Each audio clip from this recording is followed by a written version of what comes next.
here we are, Brattleboro's community talk show.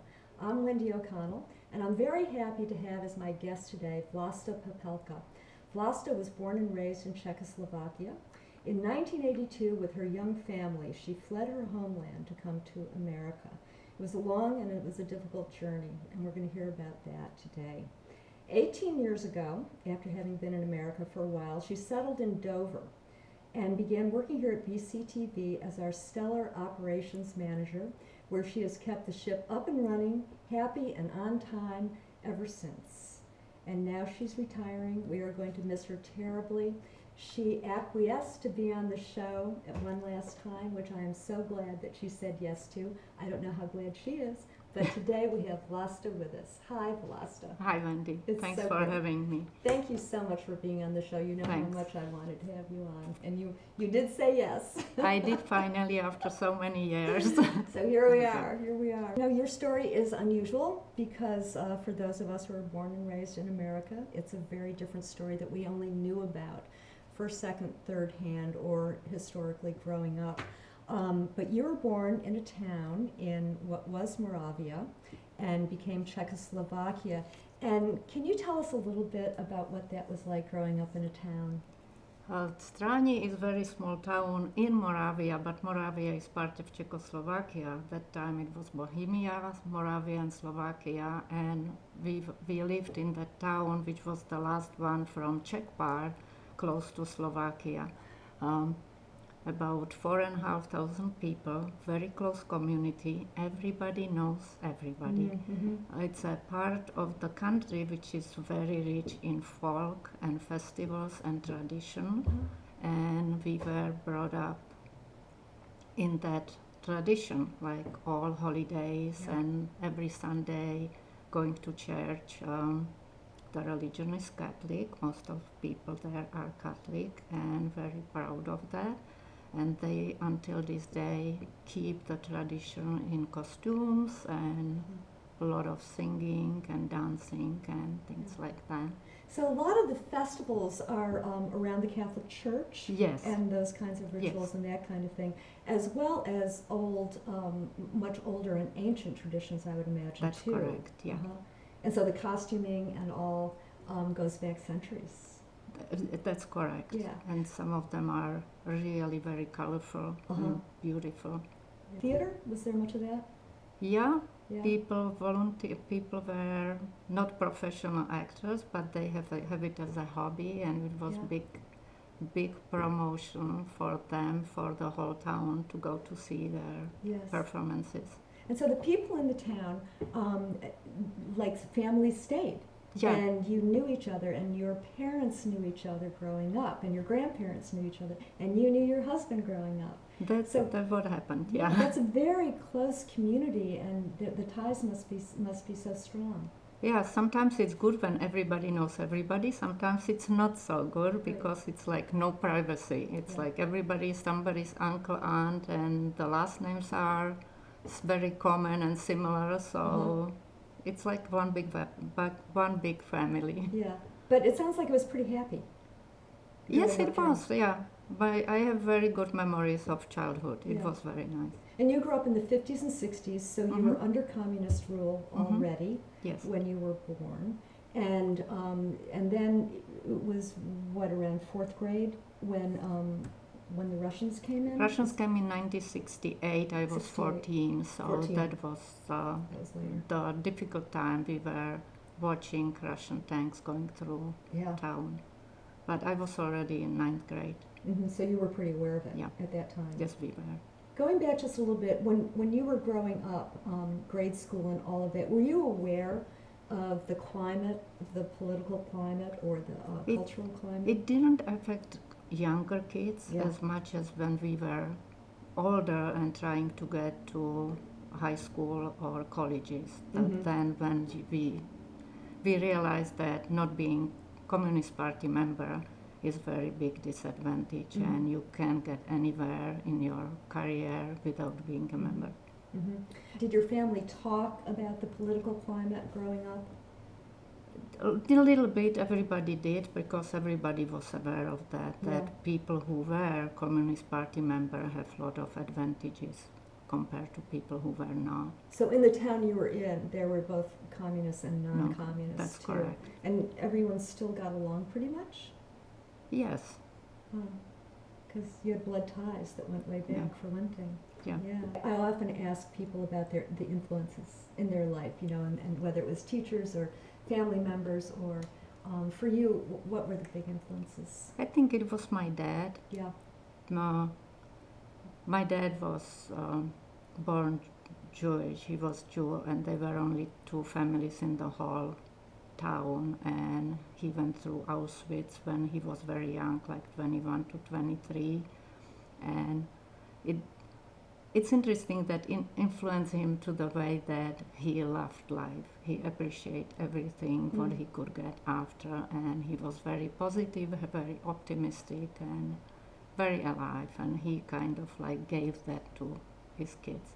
And he lost the rest of his family, though, in Auschwitz. He lost his parents and his brothers, and from the whole family only few cousins survived, but we didn't know about them until many years later, when my oldest sister found them through International Red Cross, and found one of them in Israel, one in Uruguay, and one in Canada.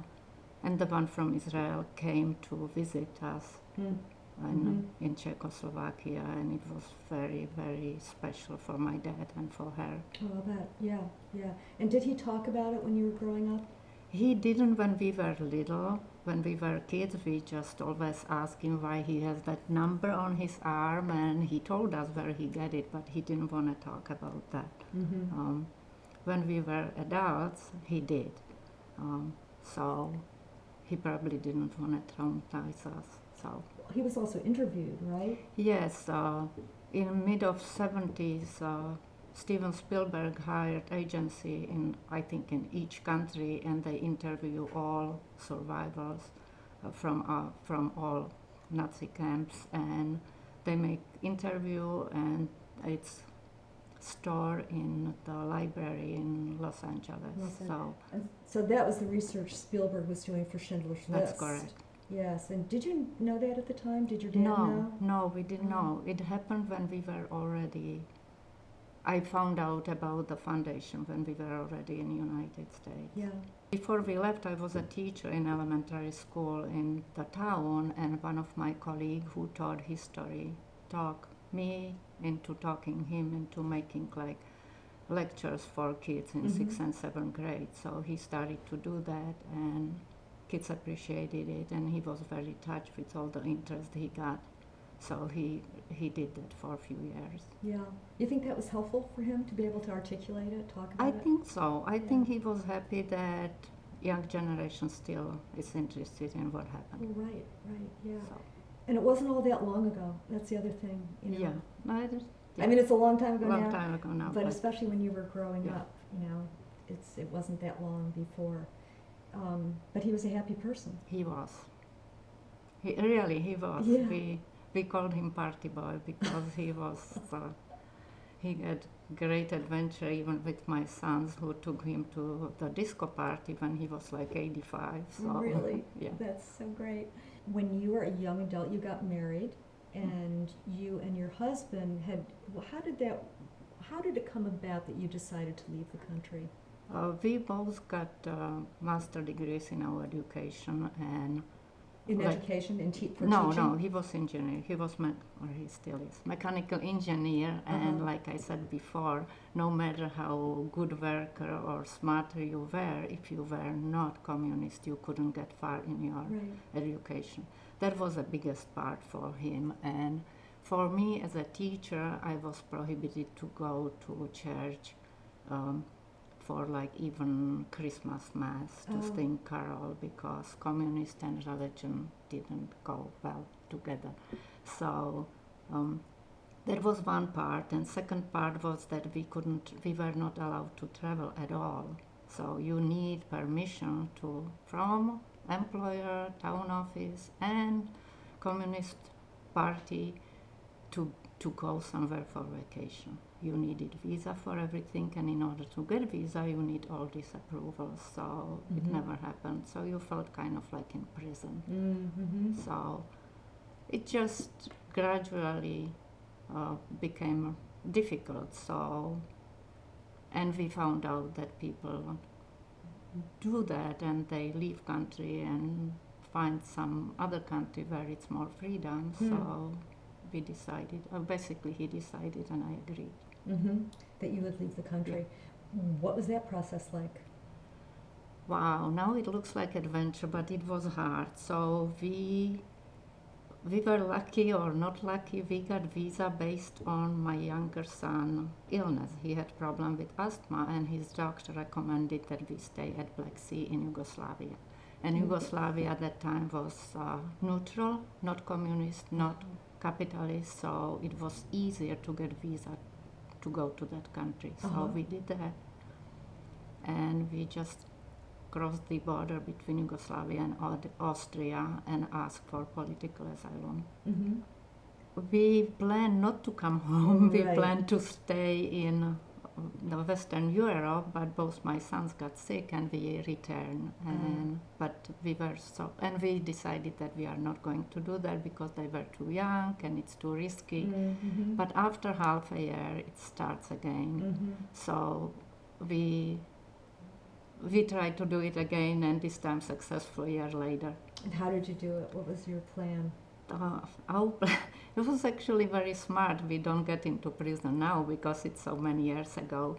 We pretended that we lost our passports from that previous year, and we asked for new passports, so we had 2 passports. And we got visa to one of them, and we used the other just to get to Yugoslavia, and then we used the older one to get to Austria. But it was hard. It was very scary, but we were young and I guess silly because we didn't think about all the dangers. We just wanted to do that. Yeah, but you picked up and left. Yeah, we had to just pick up and leave like for vacation because based on previous year everybody was suspicious. So police came to our house to make sure that we didn't pack anything, that we didn't sell anything. So we basically went for 2 weeks vacation to stay at the sea. So you had suitcases. Nothing, suitcases. And that's it, and left things everything. in the car. Yeah. Wow. Did your family know you were going? No, because we didn't want to put them in prison. But later on, when we stay in Austria, the police allowed them to come to visit us to talk us into returning. Oh, really? And they knew that we won't, but we all took it as an occasion to see them before we leave. They allowed that? Yeah. And so you were able to say So goodbye. they came, they came to Austria, and we saw them for a few days. And you didn't know which country you were going to for sure. We wanted to come to United States, but they also gave us option to go to Australia, Africa, Canada, and USA, but we wanted to come to USA. And what agency was that, Vlasta? That was the international agency in Switzerland, and they are the ones who pay for our ticket to come here. Really? Yeah. Really. So you were able to come through many different ways that got you here. We have to go to American Embassy for interview. It was in Vienna, and they do like background check and everything to make sure that you're not criminal or something. And then we waited about 9 months to get here. You waited? We waited in Austria. What was that wait like?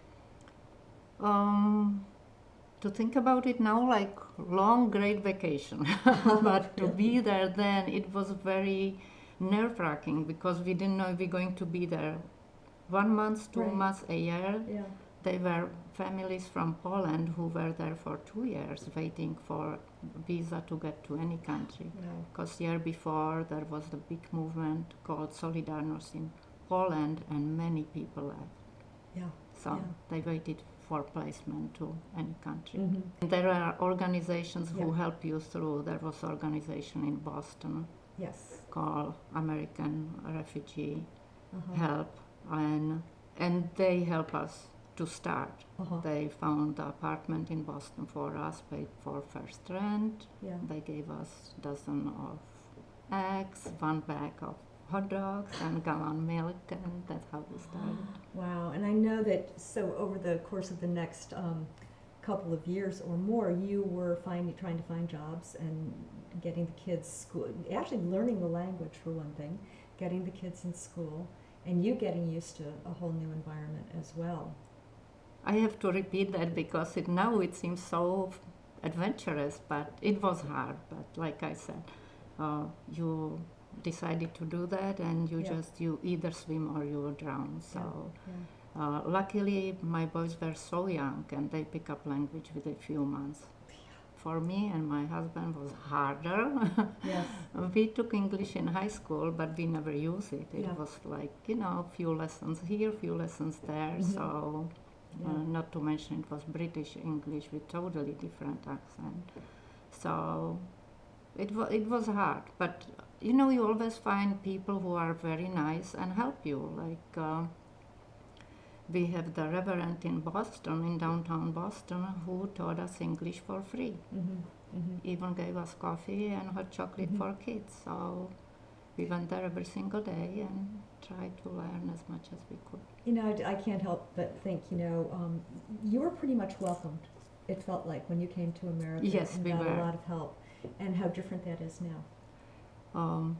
How different is it now to be here? Not welcome. Well, no, I'm thinking immigration. Oh, The immigration that that's everyone where, is, it's like, it was different even there than like if you want to stay in Europe, small European countries were very prejudiced against immigrants and they didn't feel you welcome. But in America, everybody was helpful and welcoming, neighbors we met first time, and all the people we met were helpful, and they never, because everybody in America is immigrant, only Indians are not, right? So everybody came from somewhere, so we never felt any prejudice or anything. So it is different now. It's very different now. So I know that you worked real hard. You became a pharmacy technician. You also then became a dental assistant. Originally, I thought that if I learn English, I will go back to teaching. But adults are very accommodating, but kids can be very cruel. So being teacher with my strong accent, it never worked. So that's why I became first pharmacy assistant and dental assistant. But my longest job, except BCTV, was being purchasing manager for big company in Boston. That was my second longest job for 9 years. And that was good, interesting, good. Many jobs. All I have, I like. Yeah. And again, the climate was different. You were able to do these things without having to produce a visa or approve anything in America. Hopefully it will stay that way. Hopefully. Did you have a vision of coming to America before you got here? Not really, because you couldn't actually talk to somebody who emigrated. Right. I knew a few people who emigrated after 1969, but you can't write them and said, "Oh, we plan to emigrate. Can you tell us how the process is?" Because they sent us the letters to go to those people. So we were very, oblivious. We didn't have clue. Yeah. At some point, you had a desire to join the Peace Corps as well. I always wanted to travel and do something unusual or volunteer, and that time came when my both sons were already finished with college, and I got divorced, and so I did that. I joined Peace Corps, and I spent half a year in Western Samoa. Yeah. I still keep in touch with a couple kids who were there, and it was an interesting part of my life. Totally different culture. Yes. Beautiful nature. Just something you only read in the book about their culture and their traditions, and they are so proud of their small country. That when it was like a ceremony when we became volunteers after being trainee for 3 weeks. The bishop of the whole community said that it's good that we learn Samoan because that's the language which is spoken in heaven. Not English, not French, not German, Samoan. So whoever makes it to the German. They were really very proud. Your kids now are grown-ups. They've been schooled here. They've lived here most of their lives. When you get together, when you talk about all that you went through to get here. What's their take on it? What do they say about it? They are very happy that we did that. They were 6 and 4 when we came to America, and you know, little kids, their home is when parents are, so they don't remember any hardship or what we have to go through. And we always told them if they work hard, we help them to get to, you know, pay for college, do what they want to do, and they did. My younger son went to Harvard, my older son went to BU, and then University of Massachusetts. He's a doctor. He's married and has 3 kids, my 3 wonderful grandchildren, and they are both very happy that we are here.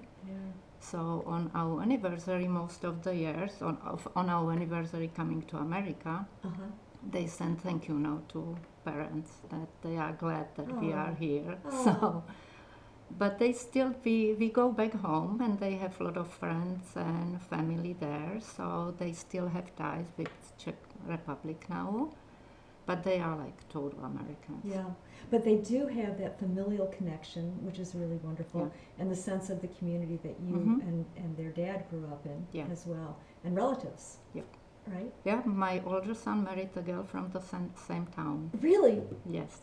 And they have a big wedding there, and their American friends came for the wedding, and they were totally amazed about the traditions, and the wedding lasted 3 days, and so it was a big thing. What a great thing. You have Like, both worlds going on, and I know that you travel back. Your mom is still with us, so you visit her, and other relatives as well. Yes. Do you have any great stories or memories of being at BCTV that you'd like to share with us? Where should I start? Actually, today is 18 years. I started on August 26, Amazing. 2002. And we didn't plan that, folks. No, we didn't. It just happened. It was different when I started, and it's much more professional and more organized and more technical than 18 years ago, thanks to Cor, who is pushing BCTV to the next level and next level all the time. I have many stories, but which one should I start with? Roland, who started with us when he was 17 and a half, and was 12. Roland, our production manager, who left 2 years ago. He was with us for 12 years. We have great relationship. You know, I would have to write a story about BCTV. Maybe I do that. I do history of BCTV. What a great idea. That's a wonderful idea. Yeah. You know, again, you know, I think that that you've been here during, you know, I don't know what generation of BCTV it is, but it's definitely another wave of BCTV. So much has happened technologically in terms of our relationship to community media as well, and I think you've seen a lot of that happen during your time here. Yes, I did. Yeah. So, like I said, it's we have volunteers who stay with us for all these years. There are people who are with BCTV longer than I am, like Maria Dominguez, who is here for like 30, 35 years. I work with 3, Cor is my 4th executive director, so everybody has different style, different vision. The same goes with the board of directors, who not always helped us, but now we have a great board who is helping a lot. I think it's a great place to be because you meet so many people from different areas of life and town and different jobs and occupations, so it was interesting. It is still interesting. It's still interesting. Well, also as operations manager, you know, that covers a lot of ground. I mean, that's an umbrella for so many of the things that you do. I mean, you have been out there in the field with these people. You've been with the ski jump, right, in sub-degree weather, and helping to film and getting all the equipment ready and making sure that people are where they're supposed to be. I mean, you've got a lot of choreography going on, as well as the office things that happen, the scheduling, making sure that people show up, making sure that people can cover different things in the community that are going on? I told somebody recently that operation manager is a fancy title for a girl for everything. So That's right. the first few years I even operated camera at the select board. There were years when select board lasted till midnight or 1 a.m. I hope it will never happen again, but it's happening now till 11. Yeah. So, but then after a few years, I'm like, after all day being in the office, I don't want to operate camera for 4 more hours. So I stopped doing that, but I still can do it. Yeah. But I go with the crew to do setup for graduation, Yes. for strolling of the heifers, for July 4th parade, for all these big life events which are so important for community, and be doing it better and better now, live streaming everything, so Yeah. it's good. Yeah. Big progress. You've been an integral part of this whole operation, is what you've been. And can you say a couple words about the community itself, being here in Brattleboro? I think it's a great town. It's kind of remind me home, because a lot of people know each other, and there are groups of people who really work together to help community and help that town thrive. Yeah. So it's much bigger than my town, but if you live here for a longer time, you know people. Yes. You go to the stores and you feel like they are family members because you know them, and every person in business downtown, everybody is so friendly, everybody is helping, all the support with rallies and support the community. It's great. So it has a feeling that we all are together in the situation we are in now. Yeah. And we all hope that it will change soon. Yeah, I know. And, I was thinking too that knowing everybody, this community is small enough, I think, so that you having been here 18 years, you've established these relationships, so we pass each other on the sidewalk with masks on, and we can still acknowledge the fact that we know each other, and that's saying a lot. Yeah, definitely. Yeah.